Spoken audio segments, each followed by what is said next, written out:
Hello नमस्कार, मी शोभा channel ब्लॉगमध्ये तुमचे स्वागत करत आहे. आणि आज आहे मार्गशीर्ष महिन्यातील 5वा गुरुवार. तर काहींनी अमावस्या असल्यामुळे चौथ्या गुरुवारचं उद्यापन केले. आपण लक्ष्मीपूजन करतो तेही दिवाळीलाच असते, त्यामुळे आजच मी उद्यापन करणार आहे. आणि आज आहे मार्गशीर्ष महिन्यातील 5वा गुरुवार. दिवाळीला अमावस्याच्या वेळेला लक्ष्मीपूजन येते, तर तेव्हा आपण अमावस्या असली तरी लक्ष्मीपूजन केले जाते. त्यामुळे अमावस्या आली आहे, त्यामुळे उद्यापन करूया का नको करूया, तर असे मनात काही आणायचे नाही आहे.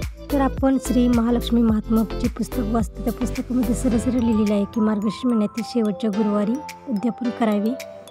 आम्ही आत्ताच बाजारमधून फुलं, पानं, पुस्तकं आणि फळं घेऊन आलेलो आहोत. फुलांचा पण हार करणार आहे. आज आहे मार्गशीर्ष महिन्यातील 5वा गुरुवार. तर मी देवीची पूजेची मांडणी केलेली आहे, ती तुम्हाला दाखवते. आणि आता मी पुस्तकातून घेणार आहे. घरातील कामे करून झाल्यानंतर, म्हणजेच भांडी घासून झाल्यानंतर, कपडे धुवून झाल्यानंतर, झाडू मारून लादी पुसून घेतल्यानंतर, घरातील स्वच्छता करून झाल्यानंतर मी आणि मुले आम्ही भाजी आणि फळे आणि फुलं आणायला गेलेलो.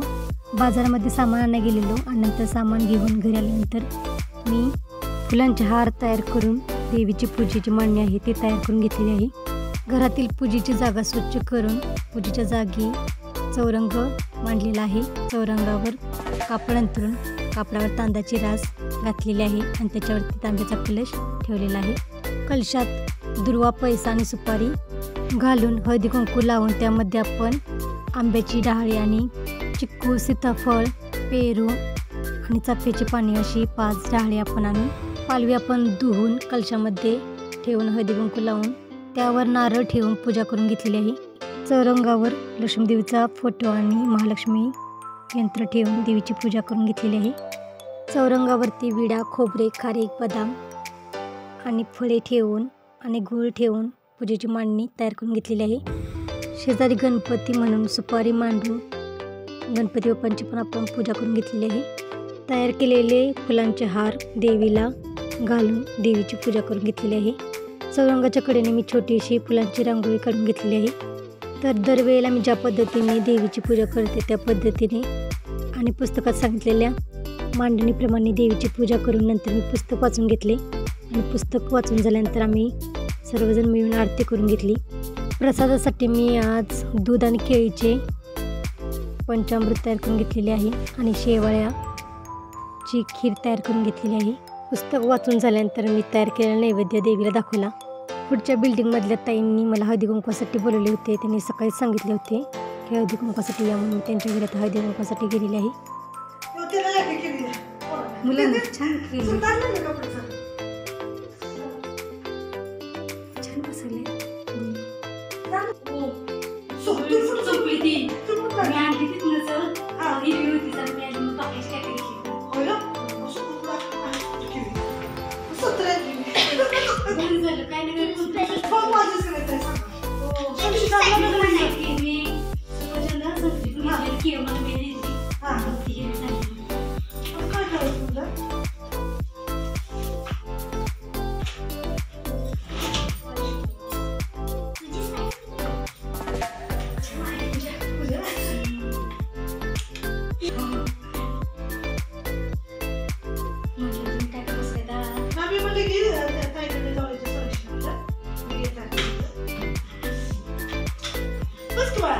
उद्यापनाच्या दिवशी 7 सुवासिनींना व 7 कुमारिकांना हळदी कुंकू देऊन एक फळ व व्रताच्या कथेची एक प्रत दिली जाते.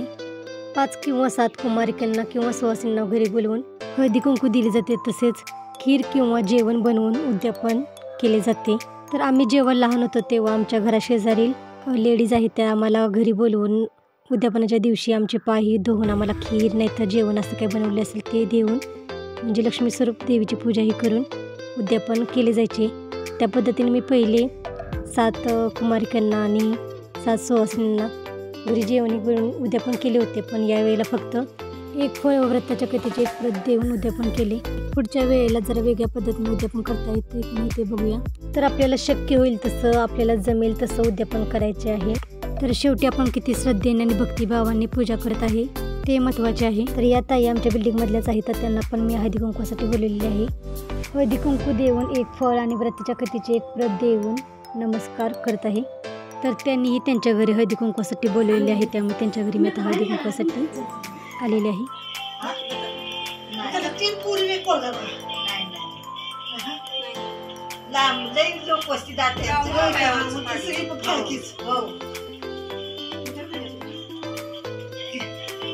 फळांना पण आज काय तुटवडा द्यावं कसली माझी तर आमची खुश द्यावं त्या साहेब मध्ये शेवट गेलो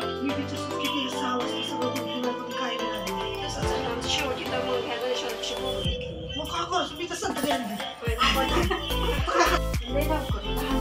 देवीला नैवेद्य दाखवण्यासाठी मी चपाती, शेवयाची खीर, मटर पुलाव, मटर आमटी आणि तांदळीची भाजी केलेली आहे. तर असा रात्रीच्या जेवणामध्ये बेत तयार केलेला आहे. दिवसभर उपवास होता आणि रात्रीच्या जेवणामध्ये असा बेत तयार केलेला आहे. देवीला नैवेद्य दाखवून रात्री आम्ही सर्वांनी जेवण केले. तर आजचा हा ब्लॉग आहे तो मी याच नोटवरती थांबवत आहे. तर तुम्हाला हा आजचा ब्लॉग कसा वाटला कमेंट करून जरूर सांगा. आणि चॅनलवरती पहिल्यांदाच आला असाल आणि चॅनलला अजून सबस्क्राईब केलं नसेल तर चॅनलला सबस्क्राईब करा आणि शेजारी बेल आयकॉन क्लिक करायला विसरू नका, म्हणजे मी पाठवलेली नोटिफिकेशन वेळेवरती पोच होत राहील. आणि वेळात वेळ काढून ब्लॉग पूर्ण बघितल्याबद्दल धन्यवाद.